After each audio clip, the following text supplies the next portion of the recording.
जय हिंद दोस्तों। और आज हम मिलते हैं फिर से एक नई वीडियो के साथ। और आज हम सीखने वाले हैं गति के समीकरण। गति के समीकरण कितने होते हैं और इनका जो है किस प्रकार से प्रयोग किया जाता है। ठीक है, तो इसके बारे में आज हम लोग जानेंगे। तो आइए शुरू करते हैं कि माना किसी गतिशील वस्तु का जो है पहला प्रारंभिक जो है वेग जो है u है। कोई वस्तु है, वो चलने से पहले उसका जो है वेग है u है और वह एक समान त्वरण यानी उसके चाल में बिना परिवर्तन हो रहा है पर एक समान, यानी जैसे मान लेते हैं कि 5 किलोमीटर पर मिनट की स्पीड से उसकी चाल बढ़ रही है, तो हर मिनट 5 किलोमीटर ही बढ़ रही है। यानी एक समान त्वरण का मतलब है कि हर समय अंतराल में वो जो है बराबर उसकी चाल बढ़े या घटे। ठीक है, तो उसका एक समान त्वरण ये हो गया। और टी सेकेंड के बाद मान लेते हैं कि टी समय कुछ समय चलने के बाद उसकी जो दूरी है वो एस दूरी तय कर लेती है यहाँ से लेके यहाँ तक, तो तब उसका अंतिम जो वेग होगा वो हो जाता है v। ठीक है, तो जब इतना हो जाता है तब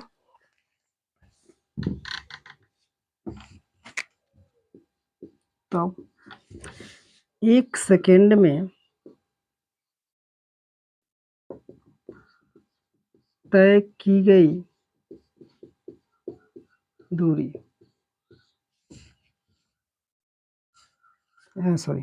एक सेकेंड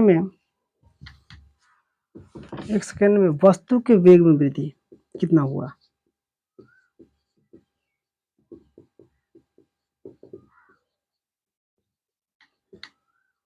तो जब त्वरण एक समान है तो वस्तु के त्वरण वृद्धि ये हो गई। अगर उसके बाद कहें कि एक सेकेंड में वस्तु के वेग में वृद्धि,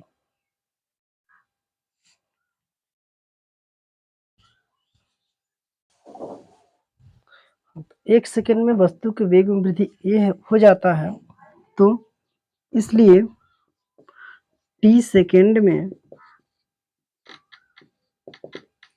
वस्तु के वेग में जो वृद्धि होगा वो हो जाएगा a मल्टीप्लाई टी, यानी टी गुना वृद्धि हो जाएगा। ठीक है, तो इसलिए लिखेंगे अतः टी सेकेंड में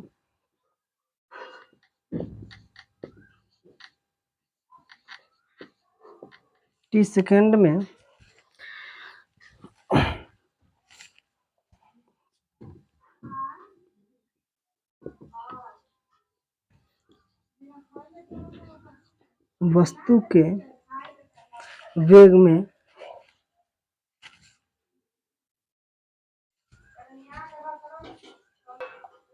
बात करते हैं, टी सेकेंड बाद वस्तु के जो वेग में वृद्धि होगा वो कितना हो जाएगा।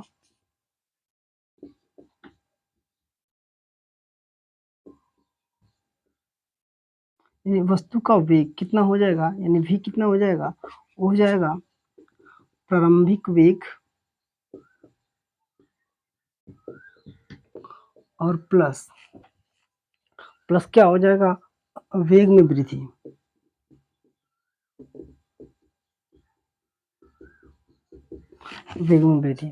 तो इसका मतलब है कि v बराबर प्रारंभिक वेग था u और वेग में जो वृद्धि हुआ है वो कितना हुआ है at, तो हो जाएगा ये v बराबर u प्लस at। यही जो है गति का प्रथम नियम है। क्या है, गति किसी को कहते हैं, इसे गति का प्रथम समीकरण कहते हैं।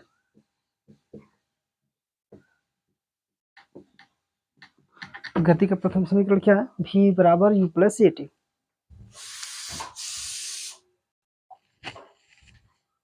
अब हम लोग जो है बात करते हैं गति के द्वितीय समीकरण की। तो मान लेते हैं कि किसी वस्तु का प्रारंभिक वेग u है और एक समान त्वरण a है, तो एक और 30 सेकंड बाद वस्तु का अंतिम वेग जो है बढ़ करके v हो जाता है।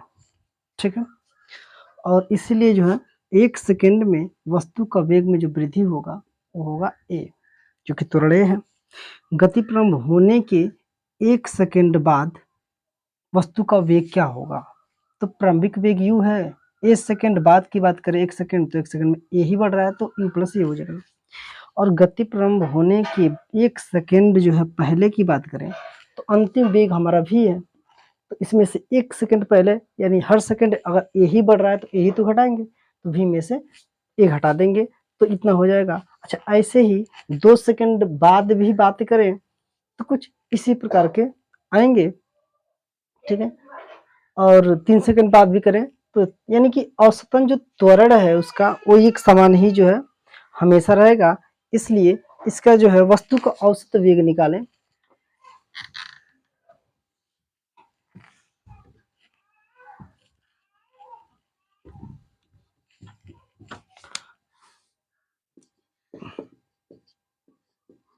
वस्तु के अगर औसत वेग निकालें तो औसत क्या होता है, और वेग की कुल दूरी बटा कुल समय होता है, ठीक है। तो यहाँ पर जो है औसत वेग जो निकालेंगे तो हमारा हो जाएगा कितना, कि जो हम लोग क्या निकाले थे u प्लस ए और फिर जोड़ देंगे u v माइनस ए, ठीक है। और ये 2 हैं तो 2 से भाग दे देंगे, इसी प्रकार से तो औसत निकलता है। को खोलेंगे तो u प्लस ए प्लस भी और माइनस ए से ए कैंसिल हो जाएगा और नीचे है 2, यह हो जाएगा u प्लस भी अपन 2। तो ये हमारा जो है वस्तु का क्या हो गया, औसत वेग हो गया, ठीक है। तो इसलिए जो है टी सेकंड में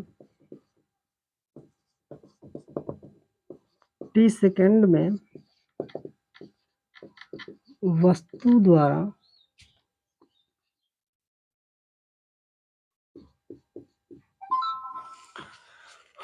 चली गई कुल दूरी हो जाएगी, क्योंकि दूरी को तो एस से दिखाते हैं, तो चली गई कुल दूरी हो जाएगी एस बराबर औसत वेग और गुणे समय,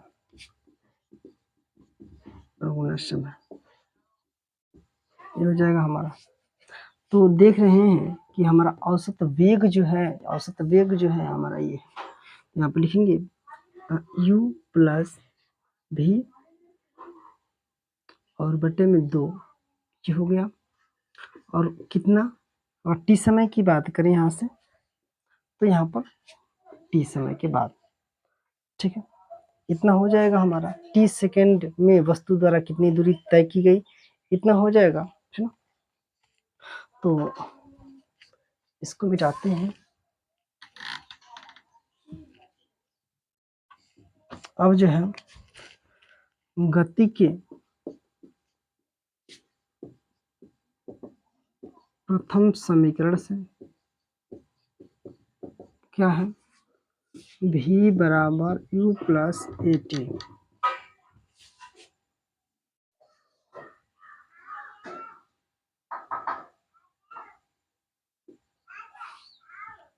ऐसे लिखते हैं।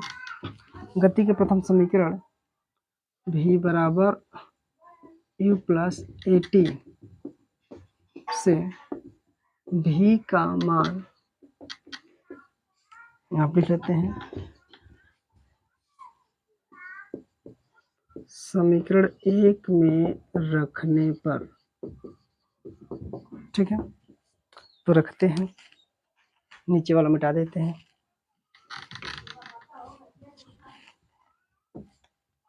और जब रखेंगे यहाँ पर v का मान रखेंगे तो क्या था हमारा s बराबर u प्लस भी, तो ये हो गया हमारा u, और प्लस भी की जगह पे क्या लिखेंगे u प्लस ए टी, ठीक है।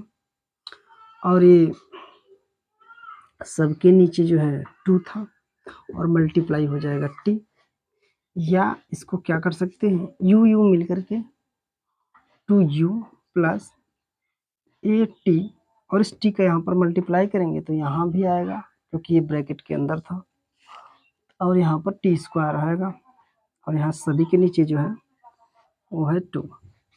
ठीक है, अब जो है s बराबर हो जाएगा 2ut/2 और प्लस यहाँ पर कुछ नहीं तो 1 लिख लेते हैं, 1/2 और at²। यहाँ जो है 2 से 2 कटेगा तो जो है s बराबर बन जाएगा ut प्लस 1/2 और at²। तो ये जो है हमारा निकल के आया। इसी को कहते हैं, इसे गति का द्वितीय समीकरण कहते हैं।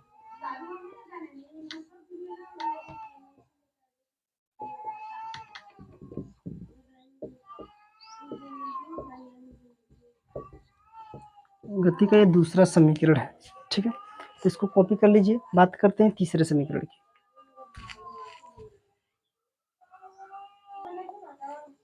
तो यहाँ पर बात करते हैं गति के तृतीय समीकरण की, क्योंकि 2 समीकरण तो हम लोग सीख लिए हैं किस प्रकार से आता है वो। तीसरा की बात करते हैं तो यहाँ पर गति के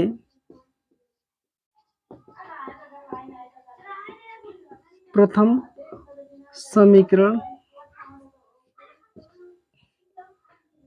को के दोनों पक्षों का वर्ग करने पर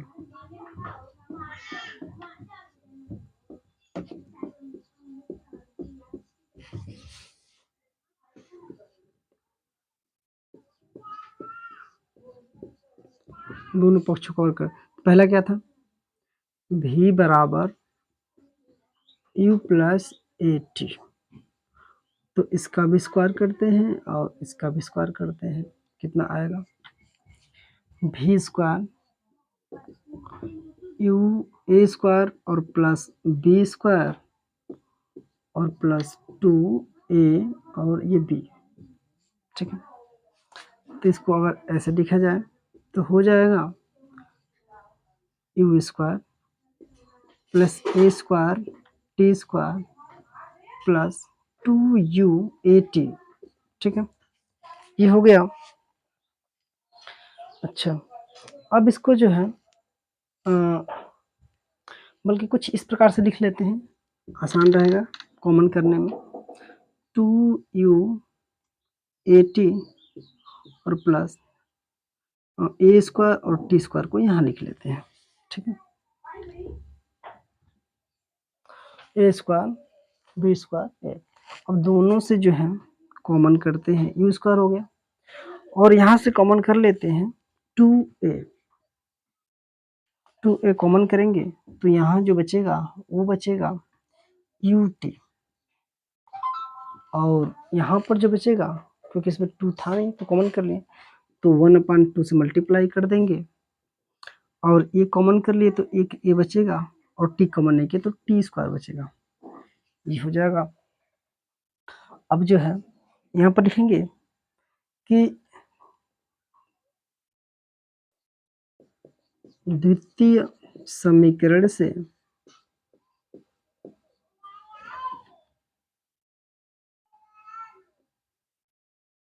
ut प्लस 1/2 at²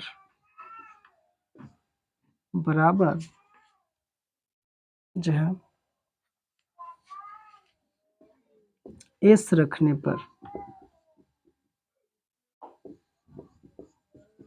तो हो जाएगा v square u square plus 2 और a, और यही तो द्वितीय समीकरण है जो s के बराबर था, इसलिए यहाँ पर जो है s लिख देंगे, और यही जो है हमारा गति का तृतीय समीकरण हो जाएगा। u स्क्वायर बराबर v square u square plus 2as, ये जो है गति का तीसरा समीकरण है। ठीक है, तो आशा करते हैं कि आपको जो है बेहतर तरीके से समझ में आ गया होगा, और चैनल को सब्सक्राइब करिए, लाइक करिए, ताकि जो है इस प्रकार से जो है चीज़ों को जो है सरल भाषा में आप जो है समझ सकें। और कोई भी दिक्कत हो तो कमेंट बॉक्स में कमेंट करें। धन्यवाद।